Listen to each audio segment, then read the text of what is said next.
ఒక జన్మంతా చెయ్యవలసిన సాధన ఒక్క శివరాత్రి నాడు చేస్తే చాలు. ఇక ఇంతకన్నా నువ్వు ఉపాసన చేయడానికి తేలికైనటువంటి రోజు రాదు. ఎందుకని? ఆయనే జ్ఞానజ్యోతిగా ఆవిర్భవించాడు. యావత్ బ్రహ్మాండం నిండిపోయేటటువంటి జ్యోతిర్లింగంగా వచ్చాడు. ఈ రోజున ఎవరు నన్ను ఉపాసన చేస్తారో, ఎవరు జాగరణ చేస్తారో వాళ్ళని నేను అనుగ్రహిస్తానన్నాడు. 84 లక్షల జీవరాశులలో దేశకాలములను తెలుసుకొని, ఆ తిథి యొక్క గొప్పతనాన్ని తెలుసుకుని ఉపాసన చెయ్యగలిగినటువంటి శక్తి ఎవరికి ఉంటుంది? ఒక్క మనుష్య ప్రాణికే ఉంటుంది.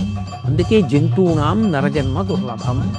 అటువంటి నరజన్మ ఎత్తిన తరువాత మరి మహాశివరాత్రి లాంటి పర్వదినాన్ని విడిచిపెట్టేసుకుంటే దాని వలన ఎంత ఉపాసన కోల్పోయాం.